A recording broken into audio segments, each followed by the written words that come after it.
বিয়স আসসালামু আলাইকুম। আবারও চলে আসলাম এমার ট্রাভেলস এন্ড ইনফরমেশন থেকে। আমি মুজিবুর রহমান। সবাইকে স্বাগত। তো আজকে বিষয় হচ্ছে 18,000 কর্মীর বিষয়ে। আপনারা কি যেতে পারবেন নাকি, আপনাদের কি অবস্থা আছেন সে বিষয়ে কথা বলবো। তো আমাকে অনেকেই কমেন্টে জানাচ্ছেন, ভাইয়া একটা ভিডিও বানান, আমরা 29 তারিখ একটা কর্মসূচি করব মন্ত্রণালয়ের সামনে। তো আপনারা সবাই একত্রিত হবেন বলতেছেন। তো আমি চিন্তা করলাম আপনাদের জন্য একটা কিছু করতে পারি নাকি।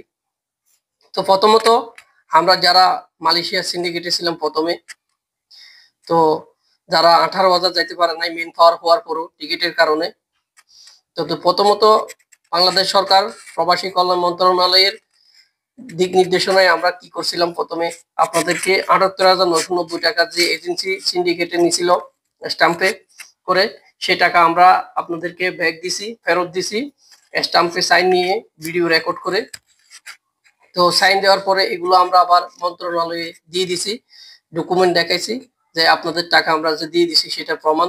হয়তো অনেকে টাকা নেয় নাই, অনেকে অনেকভাবে মীমাংসা করে ফেলছে। তো বিষয় হচ্ছে এখন সেই 18,000 দায়বদ্ধতা হয়তো আমাদের কাছে উপর নাই, সিন্ডিকেটের উপর। তো সরকার হয়তো মালয়েশিয়া প্রধানমন্ত্রী মাহাতি, বাংলাদেশ সরকার ডক্টর ইউনূসের সাথে দেখা করার সময়, সাক্ষাতের সময় হয়তো 18,000 লোকগুলো নিয়ে যাওয়ার ব্যবস্থা করবে বলছিল। তো আমরা এ পর্যন্ত দৃশ্যমান আমাদের কাছে তেমন কোনো কিছু চোখে পড়ে নাই। এই 18,000 লোক নিয়ে যাওয়ার জন্য কোনো সরকার কোনো ব্যবস্থা নেয় নাই এই পর্যন্ত। তা যেহেতু এই 18,000 প্রায় লোকের 78,990 টাকা সরকারি খরচ, যেটাই সেই টাকা দিয়ে স্টাম্পে সাইন নিয়ে নিছে। হয়তো অনেকে এখন আমরা যতটুকু জানি সৌদি আরব বিভিন্ন দেশে চলে গেছে অনেকভাবে।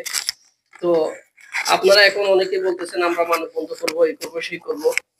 যদিও 18,000 লোক যদি মালয়েশিয়া সরকার নেই, হয়তো এজেন্সি বিভিন্ন এজেন্সির কাছে এই কাজগুলো, তখন তারা নতুন ভাবে লোক নিয়ে নিবে, অন্য কোনো লোক বা অন্য কোনো লোক বা পরিচিত লোক বা এজেন্টের সাথে অন্য কোনো পরিচিত লোক, তখন আপনারা হয়তো যেতে পারবেন, তার কোনো গ্যারান্টিও নাই। হয়তো আপনারা এখান থেকে হয়তো কিছু লোক যেতে পারবেন যদি অফিসের সাথে পরিচিত থাকে, বা যে অফিসে আপনাদের কাজ করছিল অফিসে যদি আপনাদেরকে ফোন দিয়ে বলে, তারপর হয়তো যেতে পারবেন যদি কাজ শুরু হয়। এখন পর্যন্ত এই 18,000 লোকের কোনো দৃশ্যমান কাজ বা প্রসেসিং শুরু হয়েছে বা একটা পর্যায়ে হয়েছে এরকম আমরা কোনো কিছু দেখি নাই। নিষ্ক্রিয় হয়ে আছে, বন্ধ হয়ে আছে, এমনি কথার উপর আছে কিন্তু কাজের উপর এটা এই 18,000 ব্যাপার আমরা এই পর্যন্ত কিছু শুনতে পারি নাই। আশা করি বুঝতে পারছেন আমি কি বলতে চাইছি।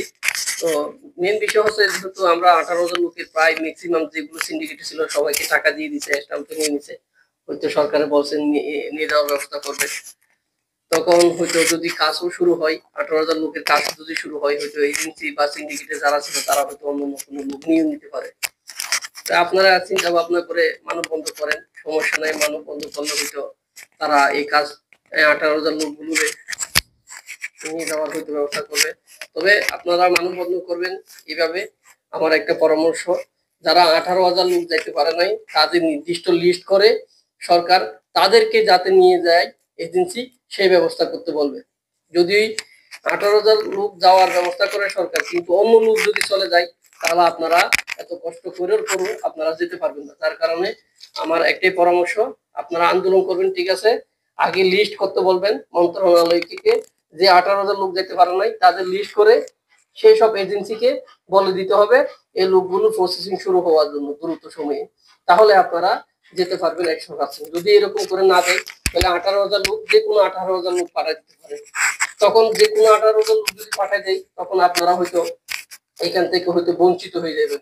যদি আপনারা এত কষ্ট করতেছেন, মানববন্ধন করবেন, এই করবেন সেই করবেন, যদি লোক যদি অন্য কোনো লোক যায় চলে যায়, তাহলে আপনাদের কোনো ফায়দা হইলো না, আপনাদের পরিশ্রম ব্যথা গেল। তো আপনাদের এত কষ্ট, একটা স্বপ্ন নিয়ে আপনারা বসে আছেন যে কোম্পানি বিষয়ে চলে যাবেন মালয়েশিয়ায়, যদি যেতে না পারেন তাহলে আপনাদের আর কোনো ফায়দা হবে না। তো আমার একটাই পরামর্শ, আপনারা বলবেন যে 18,000 লোক যায় নাই, সেই 18,000 লোকের লিস্ট করে যেসব এজেন্সি কাজ করছিল সেই সব এজেন্সিকে 18,000 লোকগুলো যাতে যাইতে পারে সেই ব্যবস্থা করতে বলবেন, যাতে অন্য কোনো লোক না যায়। আমরা যতটুকু শুনতেছি, দু একবার শুনছিলাম 18,000 লোকগুলো কাজ শুরু হবে কিন্তু অন্য লোক নিয়ে যাবে। তো এরকম হলে তো আপনারা যেতে পারবেন। তো আশা করি বুঝতে পারছেন। আহ, আমার কথা আমি কি বলতে চাইছি। তো সবাই ভালো থাকবেন, আমার চ্যানেলটি সাবস্ক্রাইব করবেন। আপনাদের জন্য এরকম নতুন নতুন যে কোনো ধরনের পরামর্শ, বুদ্ধি, সহযোগিতা ইনশাল্লাহ আমি করব।